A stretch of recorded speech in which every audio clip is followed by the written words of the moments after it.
খবর শুনছেন Siliguri news TV channel থেকে। আজ মঙ্গলবার 10ই সেপ্টেম্বর। জানাবো আজকের বাছাই করা গুরুত্বপূর্ণ 10টি তাজা খবর। শুরুতেই হেডলাইন।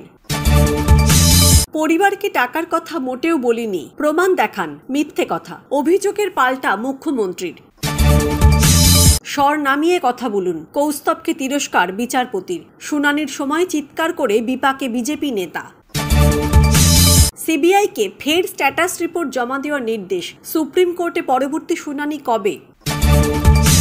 আরজিকর কাণ্ডের জের, সদস্য সংগ্রহ অভিযান শুরুই করতে পারেনি বঙ্গ বিজেপি। আরএসএস চায় মহিলারা ঘরে থাকবে, রান্না করবে। প্রবাসে সরব রাহুল, পাল্টা দিল গেরুয়া শিবির। আমার মটকা গরম করবেন না, পুলিশকে হুঁশিয়ারি হুমায়ুনের। বাংলাদেশি অনুপ্রবেশ ঠেকাতে সীমান্তে মোতায়েন মৌমাছি। অদ্ভুত বুদ্ধি এঁটেছে বিএসএফ। আজকের খবরগুলো বিশেষ গুরুত্বপূর্ণ, তাই খবরগুলো মন দিয়ে শুনুন এবং প্রতিদিন সঠিক খবর নিয়মিত শোনার জন্য শিলিগুড়ি নিউজ টিভি চ্যানেলটিকে সাবস্ক্রাইব করুন। আসছি বিস্তারিত খবরে। গতকাল সকাল থেকেই সুপ্রিম কোর্টের দিকে ছিল সারা বাংলার নজর। সেখানে আন্দোলনকারী জুনিয়র ডাক্তারদের কাজে ফিরতে নির্দেশ দিয়ে দিল সুপ্রিম কোর্ট। বেঁধে দিল সময়। মঙ্গলবার বিকেলের মধ্যেই কাজে যোগ দিতে হবে জুনিয়র ডাক্তারদের। নির্দেশ দিলেন প্রধান বিচারপতি চন্দ্রচূড়। আর তারপরেই সাংবাদিক বৈঠকে বসলেন মুখ্যমন্ত্রী। বললেন, সুপ্রিম কোর্টও ডাক্তারদের অনুরোধ করেছে জুনিয়রদের কাজে যোগ দেওয়ার জন্য। আমিও এই মিটিং থেকে অনুরোধ করব, দয়া করে আপনারা কাজে যোগদান করুন। যদি মনে করেন আপনাদের কিছু বলার আছে, সবসময় স্বাগত। আপনারা 5 জন 10 জনের একটা টিম নিয়ে আসুন, আমি কথা বলতে পারি। আমার স্বাস্থ্য সচিবকে আমি পাঠিয়েছিলাম আপনাদের সঙ্গে কথা বলতে। মেয়ের দেহ দাহ হওয়ার আগেই তার বাবাকে নাকি টাকার প্রস্তাব দিয়েছিলেন এক আইপিএস। এক পুলিশ আধিকারিক নাকি তার বাড়িতেই একটি আলাদা জায়গায় নিয়ে গিয়ে টাকা দিতে চান। নির্যাতিতার বাবার এই বক্তব্য নিয়ে বিতর্কের জল গড়িয়েছে বহুদূর। এবার সেই টাকা বিতর্কে মুখ খুললেন মুখ্যমন্ত্রী। তিনি জানান, নির্যাতিতার বাড়ির ঘটনার 3 দিন পরেই গিয়েছিলেন মুখ্যমন্ত্রী। সঙ্গে ছিলেন কমিশনার অফ পুলিশ বিনীত গোয়েল। মুখ্যমন্ত্রী দাবি করেন, যা যা অভিযোগ করেন অভিভাবকরা তা রেকর্ড করতে বলেন তিনি। সেই সঙ্গে মুখ্যমন্ত্রী পরিষ্কার বলে দেন, আমি টাকার কথা মোটেও বলিনি, প্রমাণ দেখান, মিথ্যে কথা। কুৎসা, আমার সঙ্গে সিপি ছিল, প্রেসের সাংবাদিকরা ছিলেন। মুখ্যমন্ত্রী দাবি করেন, আমি যেদিন যাই তার আগের দিন ডক্টরস ফোরাম একটি দাবিপত্র পাঠান। সেখানে 3 নম্বর পয়েন্টে লেখা ছিল নির্যাতিতার পরিবারের জন্য অ্যাডিকুয়েট কম্পেনসেশনের ব্যবস্থা করার কথা। মুখ্যমন্ত্রীর দাবি, সেই মোতাবেকই তিনি বাবা মাকে বলেন, দেখুন, মৃত্যুর বিকল্প টাকা হয় না, আপনারা মর্মাহত, কিন্তু যদি কোনোদিন মনে করেন আপনার মেয়ের মেমোরির জন্য ভালো কিছু করবেন, সরকার হেল্প করবে, এর বেশি নয়। আমি জানি কখন কি বলতে হয়। তা সত্ত্বেও যারা কুৎসা করে বেড়াচ্ছে তারা কি চায়? বিচার চায়, না বিচারের নামে কেসটা ঝুলিয়ে দিতে চায়? এখনো বিচার মেলেনি আরজিকর কাণ্ডের, কিন্তু এই পরিস্থিতিতেও পুজোয় উৎসবে ফিরতে বললেন মুখ্যমন্ত্রী। সেই সঙ্গে অভিযোগ করলেন, রাত দখলের নেপথ্যে কেন্দ্রীয় সরকার ও বাম দলের হাত রয়েছে। সুপ্রিম কোর্টে আরজিকর মামলার শুনানি চলাকালীন চড়া সুরে কথা বলায় প্রধান বিচারপতির তীব্র ভৎসনার মুখে পড়লেন বিজেপি নেতা তথা তরুণ আইনজীবী কৌস্তব বাগচি। তার আচরণে ক্ষুব্ধ প্রধান বিচারপতি রীতিমতো ধমক দিয়ে তাকে চুপ করিয়ে দিলেন। বললেন, কণ্ঠস্বর নিচে নামান, প্রধান বিচারপতির কথা শুনুন, গলা তুলবেন না। এরপর অবশ্য কৌস্তব একেবারেই চুপ করে যান। এ নিয়ে বিজেপির আইনজীবী নেতাকে সোশ্যাল মিডিয়ায় কটাক্ষ করেছে তৃণমূল। আরজিকরের মামলার শুনানিতে এদিন সুপ্রিম কোর্টের সবচেয়ে গুরুত্বপূর্ণ বিষয় ছিল কর্মবিরতিতে ইতি টেনে কাজে ফিরতেই হবে। মঙ্গলবার বিকেল 5টায় সেই সময়সীমা বেঁধে দেওয়া হয়েছে। এই বিষয়টি নিয়ে সওয়াল জবাব চলাকালীন কৌস্তব কথা বলা শুরু করেন। কলকাতা হাইকোর্টের একটি মামলায় পিটিশনার ইন পার্সন ছিলেন কৌস্তব বাগচি, তাই আজকের শুনানিতেও তিনি হাজির ছিলেন। এদিন আন্দোলনরত চিকিৎসকদের সুরক্ষার প্রসঙ্গে বক্তব্য রাখতে গিয়ে বিজেপি নেতাকে রীতিমতো চড়া সুরে কথা বলতে শোনা যায়। কৌস্তবের এই চিৎকার চেঁচামেচিতে ক্ষুব্ধ হন প্রধান বিচারপতি। তিনি ধমকের সুরে কৌস্তবকে বলেন, আপনি কি বাইরের গ্যালারিকে শোনানোর জন্য কথা বলছেন? শেষ 2 ঘন্টা ধরে আপনার আচরণ দেখছি, কণ্ঠস্বর নিচু করুন, প্রধান বিচারপতির কথা শুনুন, গলা তুলবেন না। প্রধান বিচারপতি আরো বলেন, মনে রাখবেন আপনি কোথায় দাঁড়িয়ে কথা বলছেন। 3 বিচারপতির সামনে কথা বলছেন। যারাই ভিডিওটা দেখছেন তাদেরকে বলছেন না। এত জোরে কথা বলার প্রয়োজন কি? এরপর তার আরো প্রশ্ন, কি চাইছেন, বিচার নাকি এখানে দাঁড়িয়ে রাজনীতি করতে চাইছেন? বিজেপি নেতার এই আচরণে প্রধান বিচারপতি যে ভূমিকা নিয়েছেন তাকে স্বাগত জানিয়েছে তৃণমূল। আরজিকর মামলায় এদিন সকলের নজর ছিল সুপ্রিম কোর্টের দিকেই। চিকিৎসক ধর্ষণ খুনের মামলায় এদিন স্ট্যাটাস রিপোর্ট জমা দিয়েছে রাজ্য। পাশাপাশি মুখ বন্ধ খামে এদিন রিপোর্ট জমা দেয় কেন্দ্রীয় তদন্তকারী সংস্থা। সিবিআই এর সেই রিপোর্ট খতিয়ে দেখেন প্রধান বিচারপতির বেঞ্চ।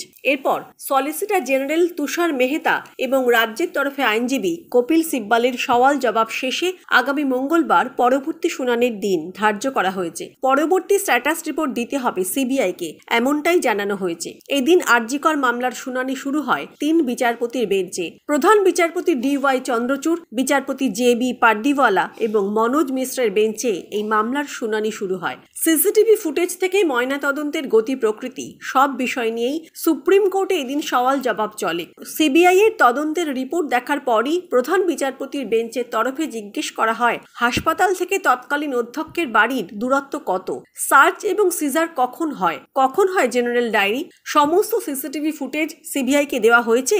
রাজ্যের তরফে বলা হয় রাত 8:30 থেকে 11:15 মধ্যে আগেই ছবি তোলা হয়েছিল।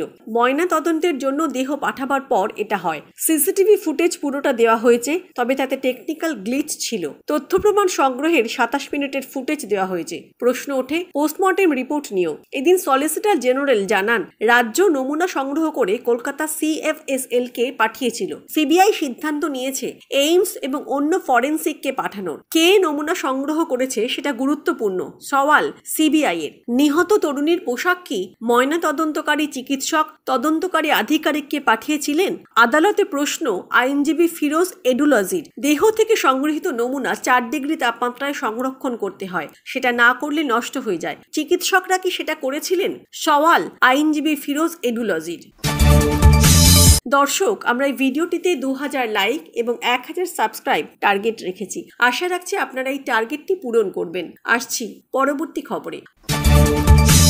আরজিকর কাণ্ডের জেরে রাজ্যে সদস্য সংগ্রহ অভিযান শুরু করতেই পারছে না রাজ্য বিজেপি। গত 2রা সেপ্টেম্বর সারা দেশে বিজেপির সদস্য সংগ্রহ অভিযান শুরু হয়েছে। এবারে অন্তত 1 কোটি সদস্য সংগ্রহের লক্ষ্যমাত্রা স্থির করেছে রাজ্য বিজেপি। কিন্তু আরজিকর কাণ্ডের জেরে দেশের মধ্যে একমাত্র পশ্চিমবঙ্গেই এই কর্মসূচি শুরু করা যায়নি। আগামী 16ই সেপ্টেম্বর রাজ্য কমিটির বিশেষ বৈঠক। সেখানে উপস্থিত থাকবেন বিজেপির সর্বভারতীয় সাধারণ সম্পাদক BL সন্তোষ। তার সেই সফরের আগেই সদস্য সংগ্রহ অভিযান শুরুর উদ্যোগ নিচ্ছে রাজ্য বিজেপি। বিজেপির গঠনতন্ত্র অনুসারে প্রতি 6 বছর অন্তর সারা দেশের সদস্য সংগ্রহে নামে দল।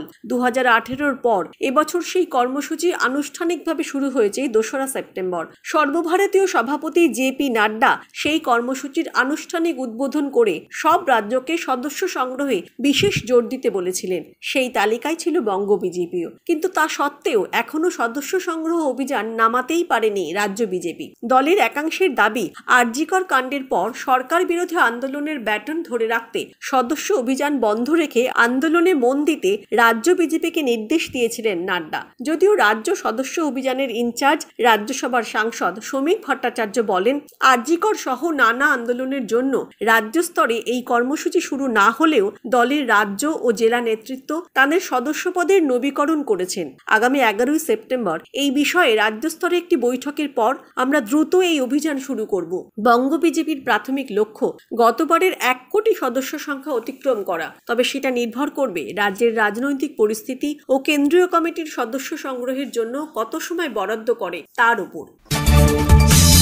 RSS নারী স্বাধীনতায় বিশ্বাস করে না। তারা চায় মহিলারা ঘরে থাকবে, ঘরের কাজ করবে। সোমবার আমেরিকায় প্রবাসীদের একটি অনুষ্ঠানে যোগ দিয়ে বললেন কংগ্রেস নেতা রাহুল গান্ধী। এই বক্তব্যে তীব্র প্রতিক্রিয়া হয়েছে গেরুয়া শিবিরে। তাদের অভিযোগ বিদেশে গেলেই ভারতের বদনাম করেন কংগ্রেস নেতা। মহিলাদের সম্পর্কে বিজেপি RSS এর যে ভাবনার কথা বলেছেন রাহুল, তাকেও খণ্ডন করেছে শাসক গোষ্ঠী। ঠিক কি বলেছেন রাহুল? এদিন আমেরিকার ডালাসে টেক্সাস বিশ্ববিদ্যালয়ের পড়ুয়াদের পাশাপাশি প্রবাসীদের সামনে বক্তৃতা করেন রাহুল। তিনি বলেন লোকসভা ভোটের পর মানুষ বিজেপি আর প্রধানমন্ত্রী নরেন্দ্র মোদীকে ভয় পাচ্ছে না। রাহুলের কথায় ভোটের ফল প্রকাশের পর কয়েক মুহূর্তেই আমরা দেখলাম ভারতের কেউ আর বিজেপি কিংবা প্রধানমন্ত্রীকে ভয় পাচ্ছেন না।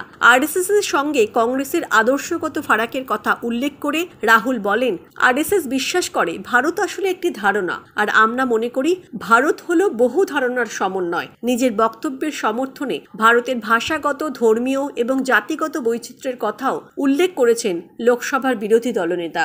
বিদেশে নিজের বক্তৃতায় রাহুল বলেন, বিজেপি আরএসএস বিশ্বাস করে যে মহিলারা ঘরের মধ্যে সীমাবদ্ধ থাকবে, ঘরের কাজ করবেন, যেমন রান্নাবান্না, বেশি কথা বলবেন না।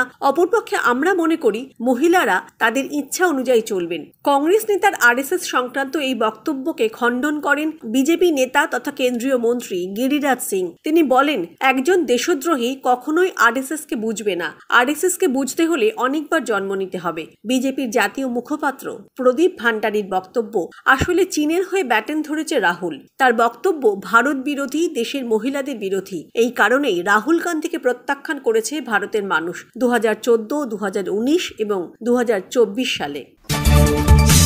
সিপিএম ছিল তখন আমাদের বিক্ষোভ, আমাদের আন্দোলনে অনেক ওসির পরিবর্তন হয়েছে, অনেক বিডিও, ডিএম, এসপির পরিবর্তন করেছি। এখন শাসক দলে আছি। উপরে থুতু ফেললে নিজের গায়ে পড়বে বলে কখনো কখনো অনেক সিভিক ভলেন্টিয়ারের হুমকি চুমকি আমাদের শুনতে হচ্ছে। কিন্তু আমি সাবধান করে দিচ্ছি, পুলিশ প্রশাসন, আপনি নিরপেক্ষ থাকুন, গাইডলাইন মেনে কাজ করুন, আমার মটকা গরম করাবেন না। এবার প্রকাশ্য সভা থেকে জেলা প্রশাসনকে নাড়িয়ে দেওয়ার হুমকি দিলেন তৃণমূল বিধায়ক হুমায়ুন কবির। রবিবার ভরতপুরে যোগদান সভা। কংগ্রেসের হাত ছেড়ে তৃণমূলে যোগ দিলেন 9 জন পঞ্চায়েত সদস্য ও 1 জন উপপ্রধান। সেখানেই তাদের হাতে দলীয় পতাকা তুলে দেন ভরতপুর 2 নম্বর প্রাক্তন ব্লক সভাপতি আজহারউদ্দিন সিজার ও তৃণমূল বিধায়ক হুমায়ুন কবির। যোগদান মঞ্চ থেকে তৃণমূলের গোষ্ঠীদ্বন্দ্ব নিয়ে সরব হন হুমায়ুন। ভরতপুর 1 নম্বর ব্লকের বর্তমান ব্লক তৃণমূল সভাপতি নজরুল ইসলাম কার্জনের নাম না করে বলেন, কেউ কেউ ভাবছে ভরতপুর থানা নাকি তার পকেটে আসছে, থানার ভয় দেখাচ্ছে। আমি ভরতপুর ওয়ার্ডের সেই নেতাদের বলছি, আমাদের নিয়ে বেশি খেলতে যাবে না। গোটা ভরতপুর থানা কেন, গোটা জেলা প্রশাসনকে কিভাবে নাড়িয়ে দিতে হয় সে হুমায়ুন কবির জানে। এদিন সালার এলাকা থেকে একটি বিশাল বাইক মিছিল হয়, শেষ হয় ভরতপুর বাস স্ট্যান্ড এলাকায়। এদিন তার সঙ্গে উপস্থিত ছিলেন ভরতপুর 2-এর প্রাক্তন ব্লক সভাপতি তথা তৃণমূল নেতা আজহারউদ্দিন সিজার সহ ভরতপুর বিধানসভা তৃণমূলের নেতারা। বাংলাদেশে রাজনৈতিক পালাবদল হতেই ভারতের প্রথম চিন্তার বিষয় হয়ে দাঁড়িয়েছে অনুপ্রবেশ। অস্থিরতার এই সময়ে অনেকেই পেরিয়ে আসতে চাইছেন কাঁটাতার। সীমান্ত দিয়ে বাংলাদেশিদের বেআইনি সেই অনুপ্রবেশ ঠেকাতে মৌমাছি মোতায়েন করেছে ভারতের সীমান্ত রক্ষী বাহিনী। নদিয়ায় বাংলাদেশ সীমান্তে মৌমাছির কৃত্রিম চাক স্থাপন করেছে বিএসএফ, এমনটাই খবর। গত সপ্তাহে বিএসএফ এর 10 থেকে 12 জন জওয়ান নদিয়া জেলার সীমান্তবর্তী গ্রাম কাদিপুরে জড়ো হন। সেখানে তাদের মৌমাছি চাষ শিখতে হয়। সে সময় তাদের মাথা ও মুখমণ্ডলে প্রয়োজনীয় নিরাপত্তা সরঞ্জাম পরা ছিল। সীমান্ত বেড়ায় বেশ কয়েকটি মৌবাক্স ঝুলিয়ে রাখা হয়েছে। পশ্চিমবঙ্গের সঙ্গে বাংলাদেশের 46 কিলোমিটার সীমান্তের নিরাপত্তার দায়িত্বে আছে বিএসএফ এর 32 নম্বর ব্যাটালিয়ন। তারাই এই বাক্স ঝুলিয়ে রেখেছে। এই বিষয়ে বিএসএফ এর এক কর্মকর্তা জানিয়েছে, এই পদ্ধতি ব্যবহার করে সফলতা পেয়েছেন তারা। সেখানে অনুপ্রবেশ বা চোরাচালান প্রায় শূন্যের কাছাকাছি চলে এসেছে। 32 নম্বর ব্যাটালিয়নের সুজিত কুমার বলেছেন, 1 বছরেরও কম সময় আগে 2023 সালের নভেম্বর থেকে আমরা মৌমাছি পালন করা শুরু করি। এটি ছিল গ্রাম উন্নয়নের সরকারের একটি প্রকল্প। সীমান্তে অনুপ্রবেশ ঠেকাতে কি করা যায় সেই চিন্তা থেকে আমার মাথায় আসে মৌমাছি চাষের বাক্সগুলো কাঁটাতারের বেড়ায় রাখা যায়। যদি কোনো বাংলাদেশি অনুপ্রবেশকারী বা 2 দেশের কোনো চোরা কারবারি কাঁটাতারের কাছে আসে, তাহলে মৌমাছি তাদের উপর আক্রমণ করবে। আমরা প্রায়ই দেখি কাঁটাতার কেটে বাংলাদেশ থেকে অবৈধ অনুপ্রবেশ ঘটে। আমরা খুবই অবাক হয়েছি যে সীমান্তে এসব বাক্স রাখার পর সেখানে অনুপ্রবেশ এবং চোরাচালান শূন্যের কাছাকাছি চলে এসেছে। একটি ইউনিট এই উদ্যোগে সফলতা পাওয়ার জন্য অন্যান্য ইউনিটও একই রকম ব্যবস্থা নেবে বলে জানিয়েছেন বিএসএফ এর এক কর্মকর্তা। আর যেসব জওয়ানকে মধু চাষ শেখানো হবে তারা অবসরের পরও জীবিকার জন্য এটি করতে পারবেন। এদিকে স্থানীয় বাসিন্দারা জানিয়েছেন, এই পদ্ধতি কাজে লাগিয়ে সীমান্তে অপরাধের ঘটনাও কমেছে। কাদিপুর গ্রামের এক বাসিন্দা বলেন, অনেক অপরাধী সীমান্ত বেড়ার আশেপাশে ছিল এবং বিভিন্ন অপরাধ করে নিজেদের এলাকায় পালিয়ে যেত। এখন মৌমাছি থাকার কারণে সীমান্তে ছোটখাটো অপরাধের প্রবণতা হ্রাস পেয়েছে। আজকের খবর এই পর্যন্তই। পরবর্তী খবরগুলো সবার প্রথমে শুনতে শিলিগুড়ি নিউজ টিভি চ্যানেলটিকে সাবস্ক্রাইব করুন। ধন্যবাদ।